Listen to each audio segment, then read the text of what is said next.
El Kybalión, capítulo 1. La filosofía hermética. Los labios de la sabiduría permanecen cerrados, excepto para el oído capaz de comprender. El Kybalión.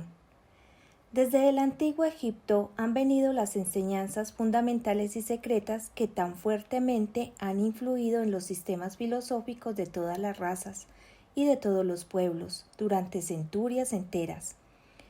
El Egipto, la patria de las pirámides y de la esfinge, fue la cuna de la sabiduría secreta y de las doctrinas místicas. Todas las naciones han sacado las suyas de sus doctrinas esotéricas. La India, Persia, Caldea, Media, Japón, China, Asiria, la antigua Grecia y Roma, y otros no menos importantes países se aprovecharon libremente de las doctrinas formuladas por los hierofantes y maestros de la tierra de Isis, conocimientos que sólo eran transmitidos a los que estaban preparados para participar de lo oculto.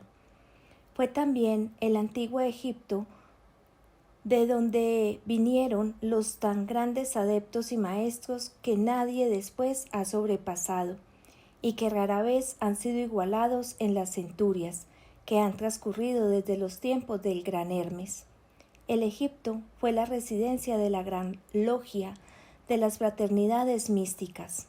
Por las puertas de su templo entraron todos los neófitos que, convertidos más tarde en adeptos, hierofantes, maestros, se repartieron por todas las partes, llevando consigo el precioso conocimiento que poseían y deseando hacer partícipe de él a todo aquel que estuviera preparado para recibirlo. Ningún estudiante de ocultismo puede dejar de reconocer la gran deuda que tiene contra Diaga con aquellos venerables maestros de Egipto. Pero entre esos grandes adeptos existió uno, al que todos los demás proclamaron el maestro de los maestros. Este hombre, si es que puede llamarse hombre a un ser semejante, vivió en Egipto en la más remota antigüedad y fue conocido bajo el nombre de Hermes Trismegistro. Fue el padre de la sabiduría, el fundador de la astrología, el descubridor de la alquimia. Los detalles de su vida se han perdido para la historia debido al inmenso espacio de tiempo transcurrido desde entonces. La fecha de su nacimiento en Egipto, en su última encarnación en este planeta, no se conoce ahora, pero se ha dicho que fue contemporáneo de las más antiguas dinastías de Egipto, mucho antes de Moisés. Las autoridades en la materia lo creen contemporáneo de Abraham, y en algunas de las tradiciones judías se llega a afirmar que Abraham tuvo muchos de los conocimientos que poseía del mismo Hermes. Después de haber transcurrido muchos años desde su muerte, la tradición afirma que vivió 300 años. Los egipcios lo deidificaron e hicieron de él uno de sus dioses, también de el otro de sus dioses, y lo llamaron Hermes, el dios de la sabiduría. Tanto los griegos como los egipcios reverenciaron su memoria durante centurias enteras, denominándole el inspirado de los dioses y añadiéndole su antiguo nombre, Trismegistro, que significa 3 veces grande. Todos estos antiguos países lo adoraron y su nombre era sinónimo de fuente de sabiduría. Aún en nuestros días usamos el término hermético en el sentido de secreto, reservado, etc. Y esto es debido a que los hermetistas habían siempre observado rigurosamente el secreto de sus enseñanzas. Si bien entonces no se conocía aquello de no echar perlas a los cerdos, ellos siguieron su norma de conducta especial que les indicaba dar leche a los niños y carne a los hombres, cuyas máximas son familiares a todos los lectores de las escrituras bíblicas, máximas que por otra parte habían sido ya usadas muchos siglos antes de la era cristiana. Y esta política de discerninar cuidadosamente la verdad ha caracterizado siempre a los hermetistas, aún en nuestros días. Las enseñanzas herméticas se encuentran en todos los países y en todas las regiones, pero nunca identificadas con un país en particular ni con una secta religiosa alguna. Esto es debido a la prédica que los antiguos instructores hicieron para evitar que la doctrina secreta se cristalizara en un credo. La sabiduría de esta medida salta a la vista de todos los estudiantes de historia.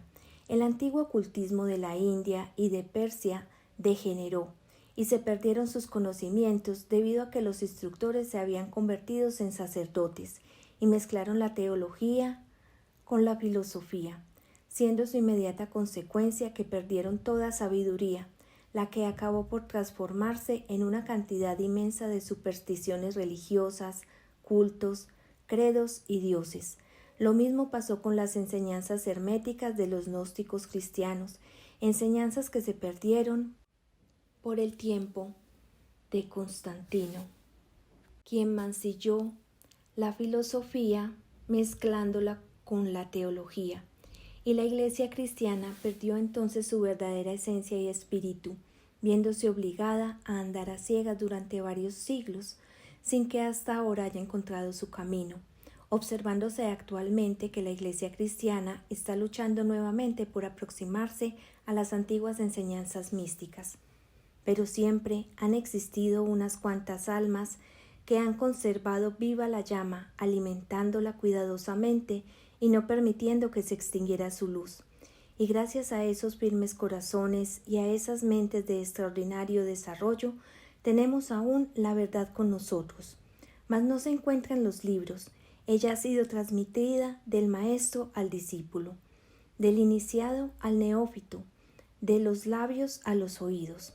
Si alguna vez se ha escrito algo sobre ella, su significado ha sido cuidadosamente velado con términos de astrología y alquimia, de tal manera que sólo los que poseían la clave podían leerlo correctamente.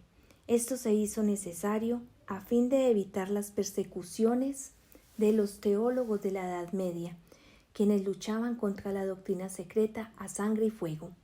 Aún en nuestros días nos es dable encontrar algunos libros valiosos de filosofía hermética, pero la mayor parte se ha perdido. Sin embargo, la filosofía hermética es la única clave maestra que puede abrir las puertas a todas las enseñanzas ocultas. En los primeros tiempos existió una compilación de ciertas doctrinas herméticas que eran las bases fundamentales de toda la doctrina secreta y que habían sido hasta entonces transmitidas del instructor al estudiante. Compilación que fue conocida bajo el nombre de El Kybalión, cuyo exacto significado se perdió durante centenares de años. Sin embargo, algunos que han recibido sus máximas de los labios a oídos las comprenden y las conocen. Sus preceptos no habían sido escritos nunca hasta ahora.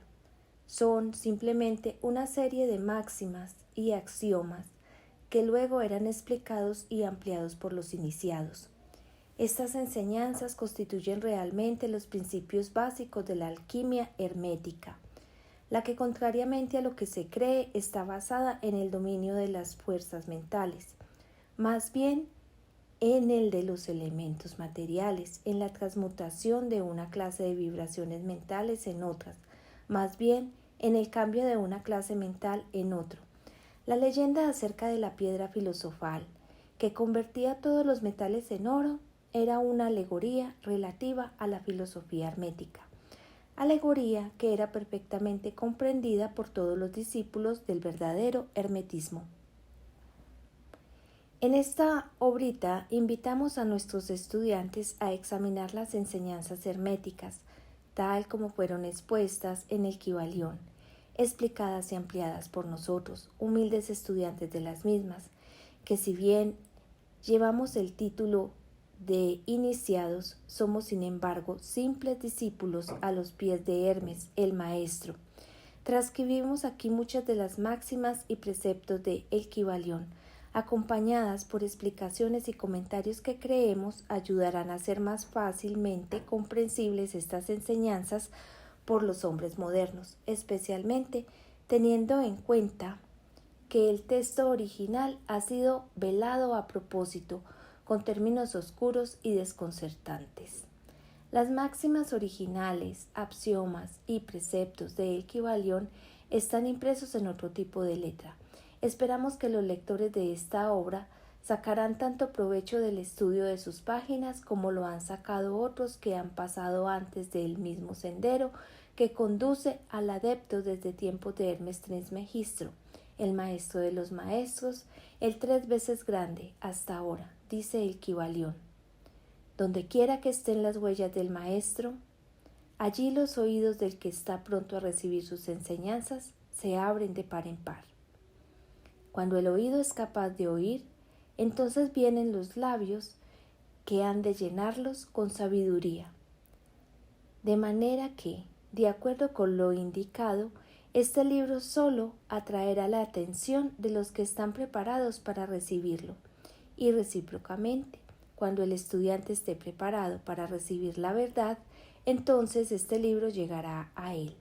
El principio hermético de causa y efecto en su aspecto de la ley de la atracción llevará los oídos junto a los labios y el libro junto al discípulo.